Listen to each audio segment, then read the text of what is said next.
lo que hago es con un cincel y con un martillo ir como generando unas texturas en la superficie, tratando de crear una imagen, pero también a la vez generando una constancia sonora, que es lo que me gusta. Entonces la palabra dicha vuelve a ser una promesa, pero también la dicha de salirse un poco de esta cosa de la memoria como si solo fuera en piedra, ¿no?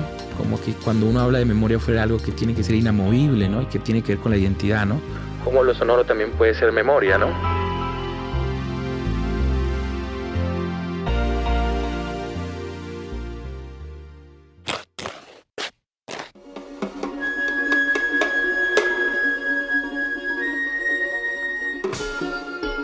Hola, ¿qué tal? Esto es El Rayón Podcast y yo soy Ana Luisa González. Esto es un podcast donde hablamos de arte contemporáneo con artistas y otros agentes culturales para comprender nuestro tiempo. Este es nuestro primer episodio de la 6ª temporada del Rayón Podcast y hoy estamos grabando desde Popayán en el Museo Nacional Guillermo Valencia.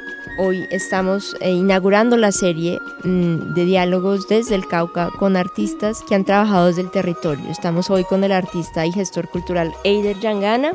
Eider es maestro de artes plásticas y con una maestría en estudios interdisciplinarios de desarrollo. Eider, tú también haces parte del resguardo ancestral Yanacuna de Río Blanco en Sotará, Cauca, y tu práctica artística se centra en la instalación y en el performance, con expresiones como el canto, la danza andina y las acciones rituales.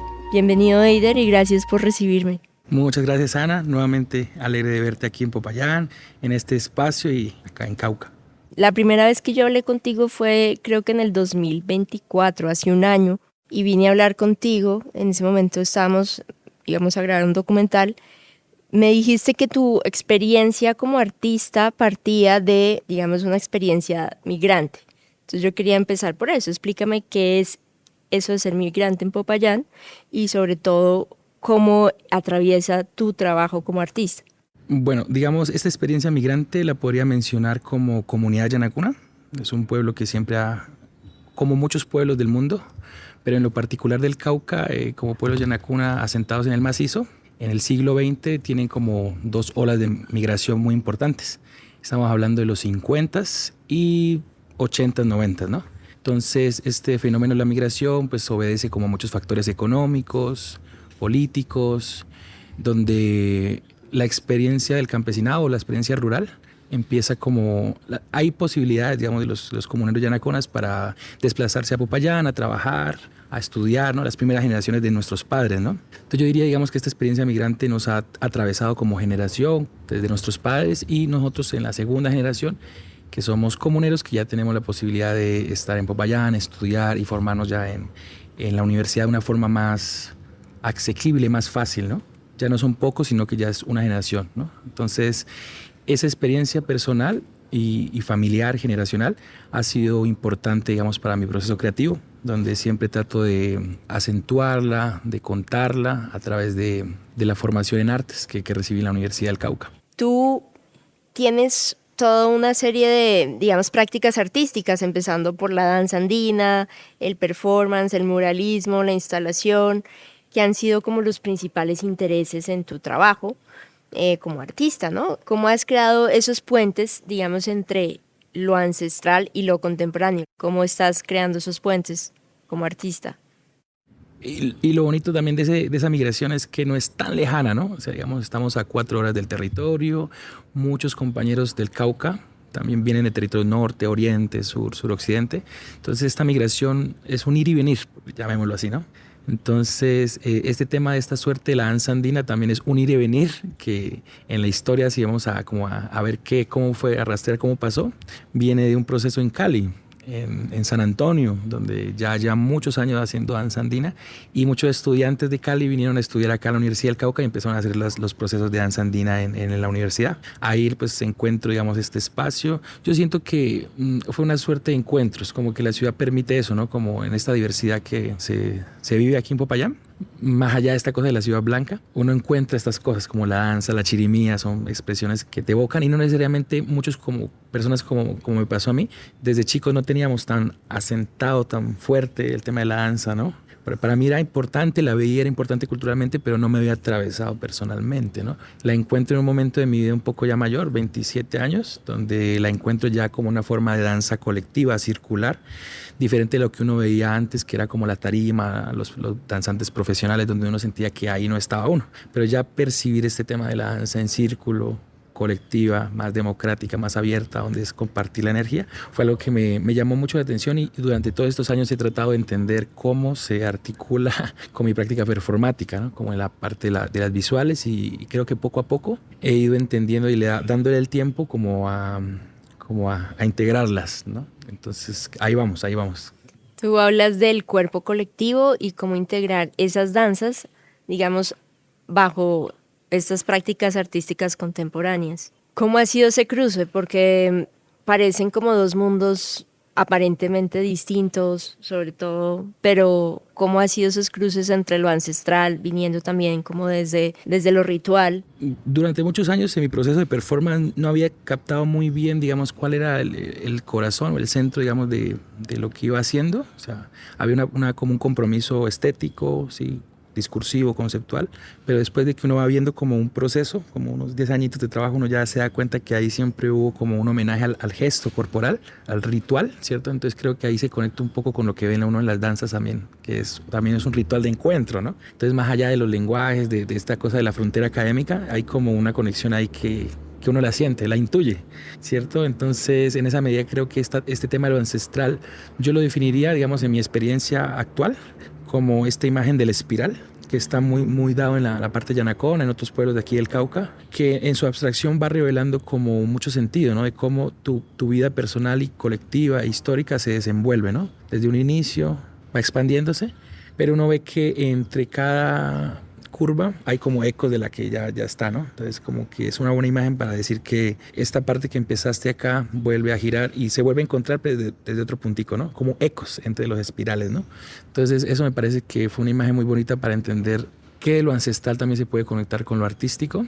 Siento que ahí pues está el compromiso de integración, de poder seguir recreando, digamos, recreando el mundo, como decía el poeta Freddy Chicangana. Una pregunta también por la tradición y por lo contemporáneo, que son tensiones ahí muy interesantes. Entonces, en eso estamos, creo que es eso, como cómo reconfigurar constantemente, respetando también el tema de lo tradicional que sigue existiendo y que las dos cosas coexistan en el presente, ¿no? Tú estás hablando como de estos espirales y de cómo el espiral es una imagen muy potente en la comunidad o en la cultura yanacona. Háblanos de esa cultura yanacona y ¿cómo la definirías? ¿Por qué es tan fundamental para tu creación? La comunidad yanacuna durante el siglo XX pues fue velada su lengua, sus costumbres y por una suerte de caminos de muchos comuneros que empezaban a recoger como en el idioma propio que estaba pues velado, pero los mayores sí hablaban cositas, ¿no? Como algunas frases. Entonces esa atención y esa escucha de nuestros mayores que empezaron a estudiar fueron recogiendo cositas, ¿no? Como digamos, de lo importante de que algo había como pueblo que nos identificaba, ¿no? Y coyunturalmente se encuentra el tema de la lucha de tierras en los 70 con la parte de los pueblos indígenas en el Cauca, después posterior a la fundación del CRIC. Todas esas coyunturas políticas, también diría que espirituales, de búsqueda de camino espiritual, nos van dando una pauta de cómo enunciarnos ya a finales del siglo XX, en los 90 y con la constituyente del 91, como la posibilidad de enunciarnos como comunidad yanacuna, ¿no? Es un pueblo que está floreciendo en estas nuevas generaciones, donde uno sabe que lo identitario es un tema complejo porque genera muchas preguntas, ¿no? Pero políticamente, espiritualmente fue muy importante para reconocernos que sí hay un lugar espiritual en nuestro pueblo, desde los mayores, de las generaciones, que sí hay una cadencia especial, hay unos gestos muy bellos, y que yo, digamos, cómo definirlo como Yanacona, digamos, es un pueblo que constantemente se está reconociendo, que tiene una fuerza mucho desde la expresión artística, musical, desde la poesía, diría yo. Se revelan muchos compañeros que están en este compromiso. Hay una fuerza el mito de origen lo explica un poco, ¿no? La ley de origen, ¿no? Como que el cuichi, que es el arco iris, es como el puente, digamos, como de imagen que podría decir un poco esto, lo que es el Yanacuna, ¿no? Diverso. Te hablo de la ley de origen, bueno, tiene que ver con una historia donde un inicio, donde cuando no había nada, estaban los tapucus, los seres de vapor, que emergieron a la superficie y andaban como divagando, en vaivén, o sea, no había como asentarse, ¿no? Hasta que una tapuku femenina se sienta a pensar, ¿no? Entonces, a pensar implica como quedarse quietica, ella fue calentando el pensamiento y entonces se generó vapor, ¿no? Ese calentar pensamiento generó la posibilidad que cuando estaba pasando el Inti hiciera el puente que es el Cuichi, que es el arco iris, y generó un puente para que ella pudiera pasar hacia otro portal y ya se hiciera lo que se conoce como ser humano, como el runa, como el yanakuna, ¿no? En el macizo, que me parece muy importante porque también nosotros venimos de un legado también del Tahuantinsuyo, del Imperio Inca. Hay una historia muy, muy, muy antigua también de qué es los yanakuna desde allá, pero siento que ese comienzo, ese inicio en el macizo tiene que ver con esto. Entonces, como que la ley de origen también revela muchos detalles en los signos, ¿no? En las imágenes del Cuichi, como un portal, ¿no? Como una conexión del sol con el pensamiento, ¿no? Entonces, eso como que genera unas claves que todo pueblo tiene en su ley de origen, unas claves que definen, digamos, cómo sienten, cómo escuchan su espacio, su lugar, ¿no?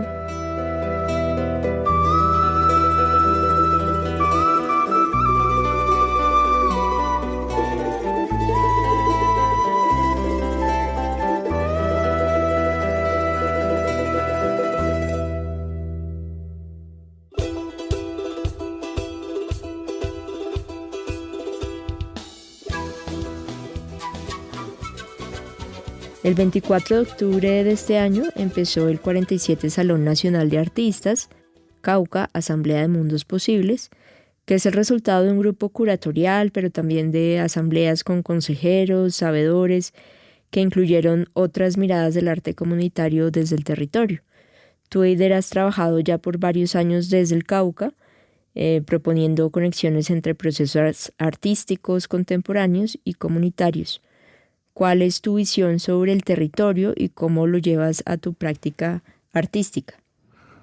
Tanto lo complejo identitariamente como es uno como persona o como colectividad también lo es el territorio, ¿no? Creo que la profunda convicción es estar más atento, cada vez escuchar más, y que pasa en el Cauca, que pasa yo siento esa confianza en que en diferentes territorios, si uno escucha, la comunidad escucha su lugar, suceden cosas, ¿no? Y ahí se abre lo identitario, ¿no? Que parece que lo identitario tiene esta forma de ir recogiendo como este reconocernos que somos de este lugar y reconocemos estas fuerzas en el espacio, ¿no? Pero como bien lo decíamos, ¿no? Como que la identidad es móvil, ¿no? Es cambiante, no es estática y por eso revela una suerte de contradicciones también, ¿no? Y esto es importante enunciarlo, no solo en el arte, también en la política, en diferentes ámbitos del humano, porque siento que así es la forma de la vida, ¿no? Es móvil, cambiante. Bueno, que si nos ponemos a filosofar un poco, también el tema del tiempo también tiene también una fluctuación, ¿no? Porque, o sea, es cambiante, pero ¿en qué frecuencia de tiempo, no? Entonces ahí se vuelve muy interesante eso, ¿no? ¿Qué es lo identitario? ¿Cuánto tiempo se prolonga esa movilidad y esa recreación de cómo nos reconocemos, ¿no? Entonces, en ese sentido me parece muy bonito porque aquí en el Cauca, el territorio, el macizo, es un lugar muy bello en la medida que compartimos como comunidad indígena, pero también como comunidad campesina, coexistiendo en la pregunta y en la defensa del agua. Porque como lo decían los compañeros campesinos, si el macizo vive, vivimos todos, ¿no? Y es una suerte de lo fundamental que implica, digamos, que es la estrella hidrográfica del macizo, ¿no? Que es toda una conexión profunda con otros ecosistemas como es la Amazonía y como es el Pacífico. Estamos conectaditos por los ríos, río Caquetá, río Patía, río Magdalena, que ahora es el Caribe. Entonces el macizo es un territorio importantísimo. Creo que en el mundo no hay ecosistemas tan cerca como lo es la Amazonía, el macizo y el Pacífico. Y en esa medida eso revela, digamos, que nosotros siempre nos reconocemos en diversidad.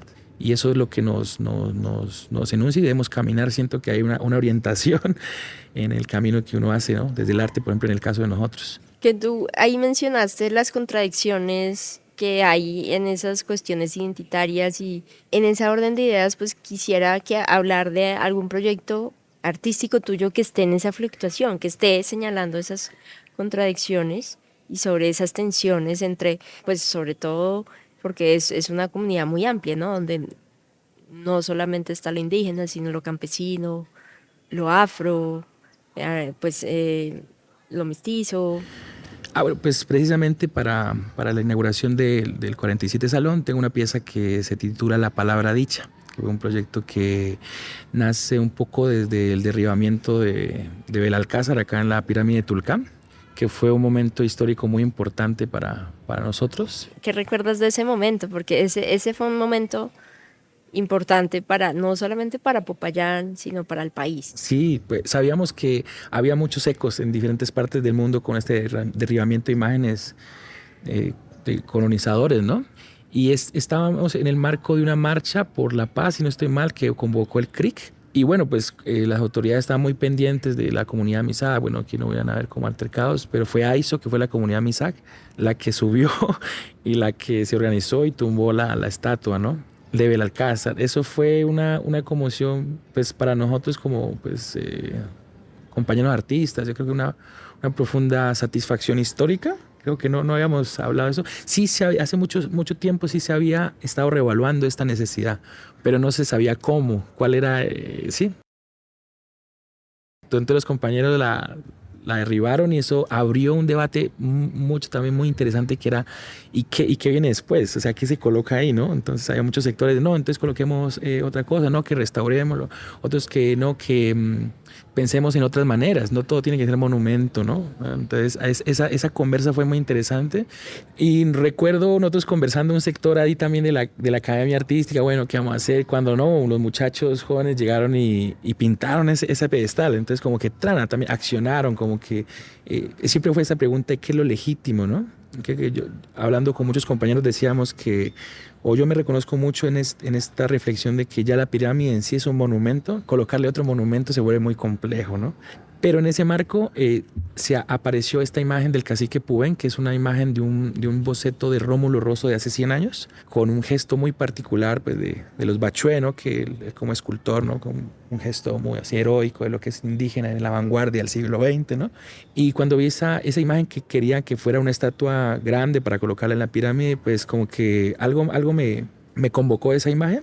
No para como monumento, sino en el tema de performance que yo vengo trabajando, que es lo que te hablo del gesto, de lo que yo trabajo siempre en lo ritual, en lo corporal, para hablar del territorio, ¿no? Entonces dije, ahí encontré algo que fui como cultivando poco a poco y encontré que me gustaba, primero, problematizar cómo Rosso representaba lo indígena hace 100 años, ¿cierto? Cómo él veía lo que era heroico el cacique Pubén en un gesto como muy noble, pero sigue siendo el tema del héroe, ¿no?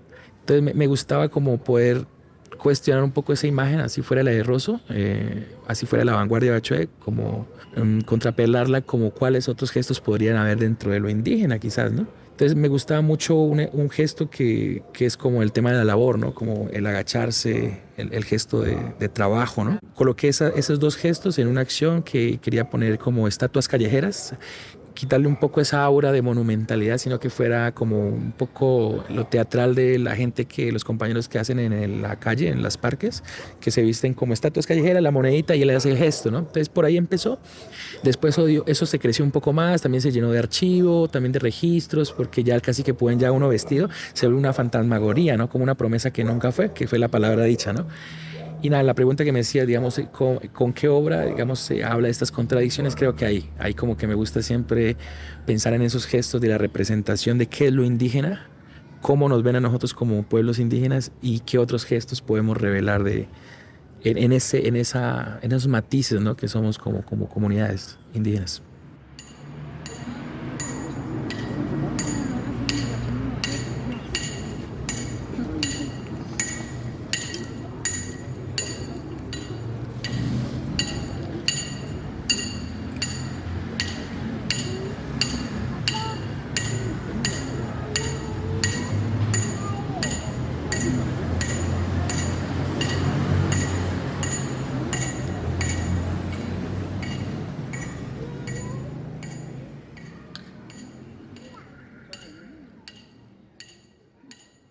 La acción es, ya como en síntesis, hay una piedra que la instalaron en el lugar, en el espacio público. Siempre me interesa el tema del espacio público. Yo estoy encima de ella con la pose de la fotografía.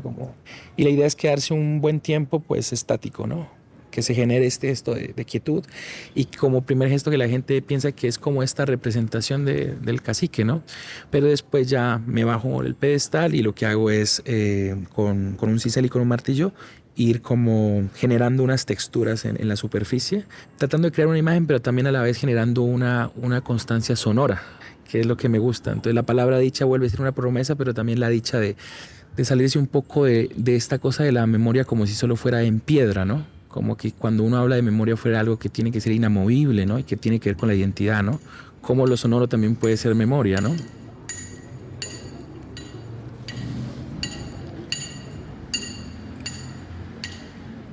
Hay el gesto performático de tallar, genera un poco como esa pregunta por la música, que también creo que me interesa en la pregunta con la danza, esta integralidad. Y creo que lo que uno ve de los mayores como comunidad Yanacún y como otros pueblos es como que todo está integrado, ¿no? Como que sí estudiamos artes plásticas, pero también uno lleva las flauticas, sí, entonces uno también danza con los compañeros, como que sí hay un cuerpo, digamos, de integralidad en las expresiones culturales.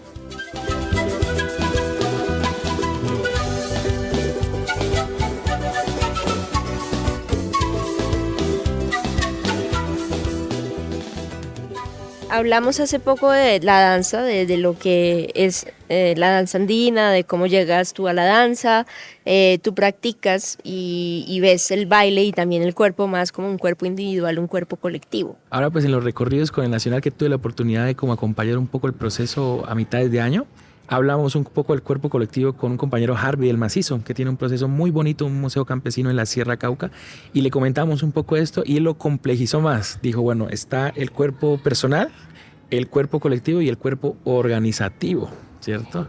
Entonces, claro, digamos, yo en este momento hablo de cuerpo colectivo porque sé que es lo que me pone a pensar y a accionar en la posibilidad de uno sentir que una acción puede estar en la cadencia energética convocado, ¿no? Como saber de que sea en la danza, sea en el arte, lo colectivo implica como un horizonte en común, en una acción concreta y un sentir hacia ese espacio, ¿no? Que lo vivimos, los constatamos todos y está en la profunda alegría de haberlo sentido juntos.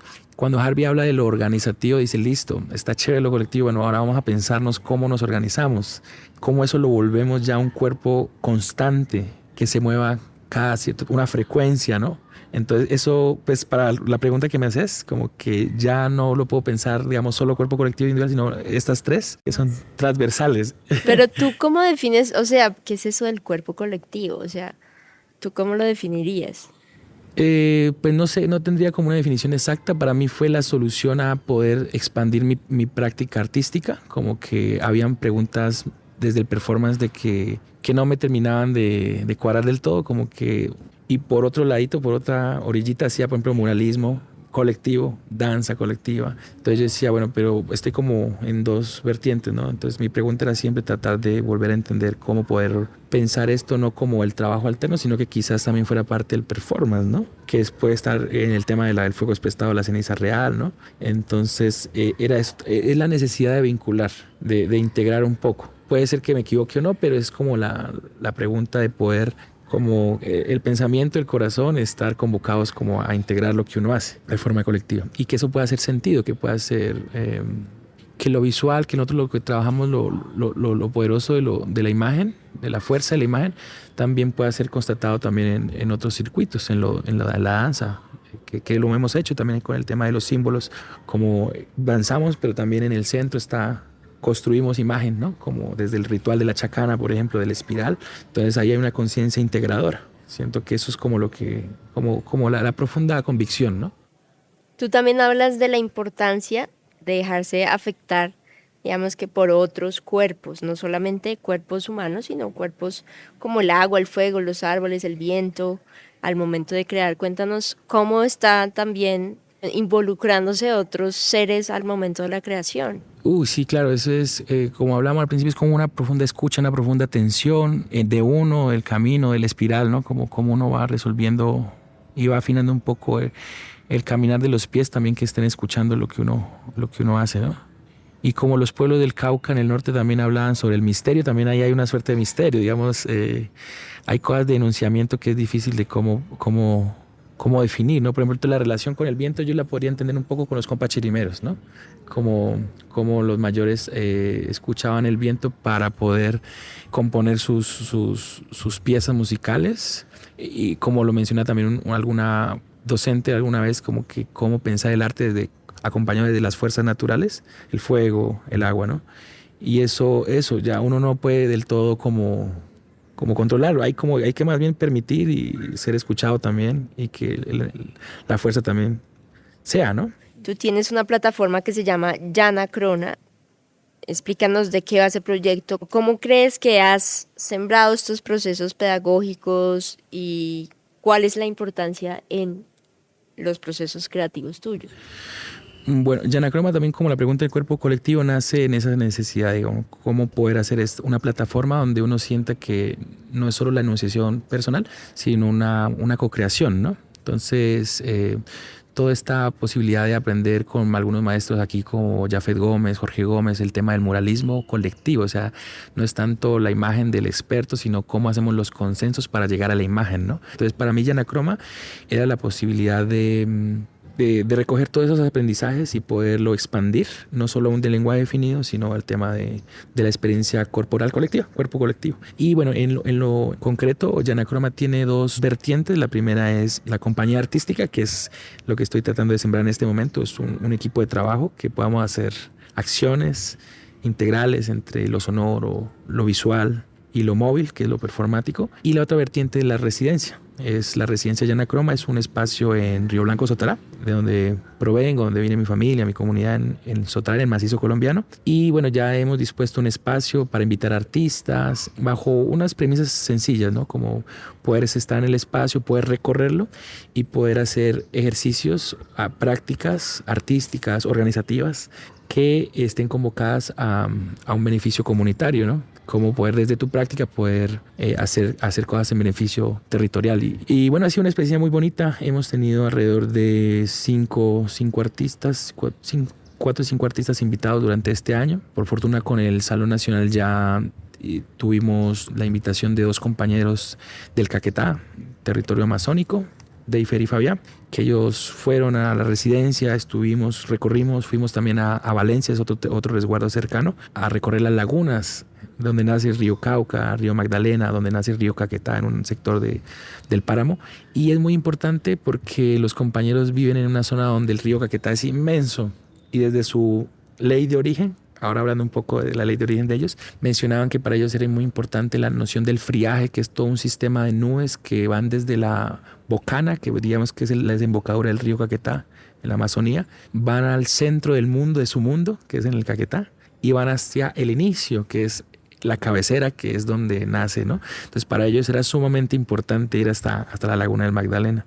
Y ese regalo que nos dan desde cómo podemos tener muchas leyes de origen cada pueblo, pero inevitablemente hay conexión, ¿no? Entonces, escuchar a los mayores yanacunas con los compañeros Coreguajé y Nonuya, que son los pueblos que estuvieron en este espacio, fue muy enriquecedor. Entonces, creo que Yanacroma está muy convocado a esto, ¿no? Yanacroma tiene una palabra interesante porque Yana viene de Yanacuna, que Yana es negro, el color negro, en lengua quechua, y croma, pues en latín sería color, ¿no? Entonces, era como para enunciar un poco de que hay sí un sincretismo desde el enunciamiento, para poder decir de que todavía este diálogo intercultural es muy importante, y todavía se pueden, como menciona Cauca, muchos mundos posibles.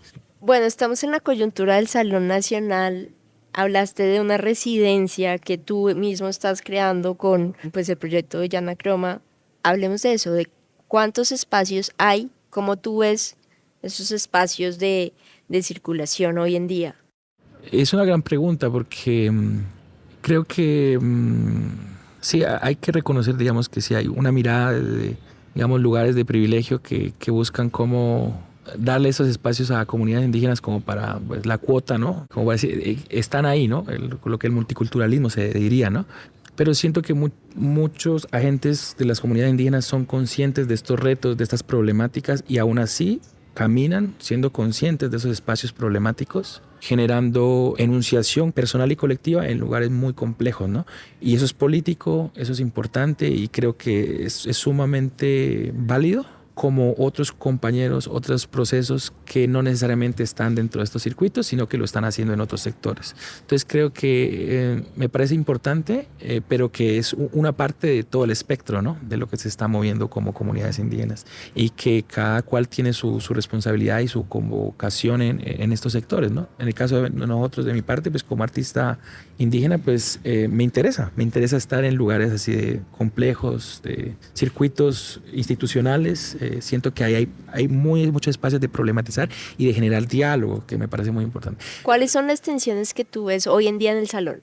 En el Salón Nacional yo siento que hay una pregunta de cómo esta enunciación de lo nacional da cuenta, digamos, de todo el sector amplio de las artes en el país, ¿no? Y lo que yo he comprendido, lo que he escuchado de los compañeros que están coordinando el salón, los curadores, tanto también con los coordinadores de artes visuales, es entender el Cauca como un fractal, como un eco de otros procesos que están coexistiendo en el territorio nacional, ¿no? Pero sigue siendo un poco complejo, digamos, nomás enunciarlo Salón Nacional, ¿no?, porque genera mucha responsabilidad.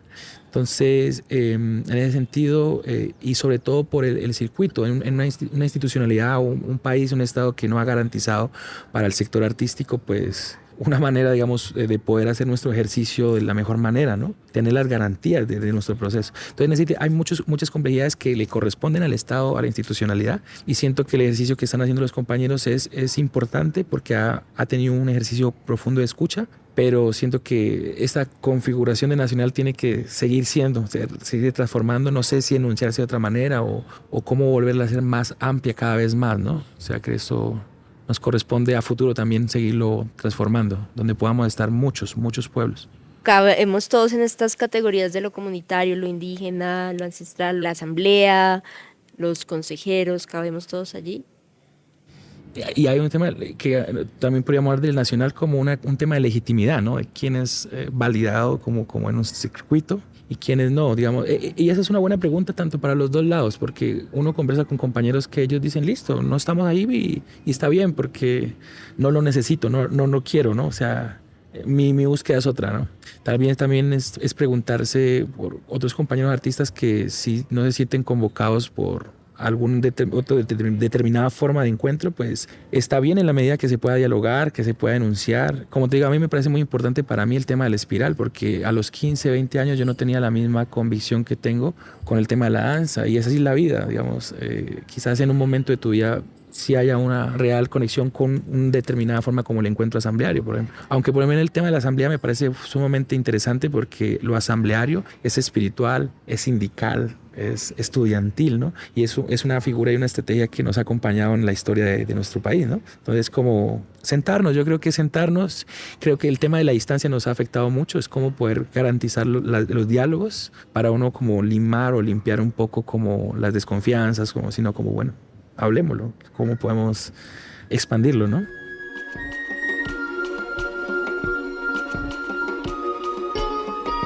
¿Qué viene después para ti, después de que todo esto se apague y el salón ya no esté? ¿Y cómo seguir como caminando con esas necesidades de mostrar tu trabajo, de circular tu proyecto, de hacer estos proyectos pedagógicos?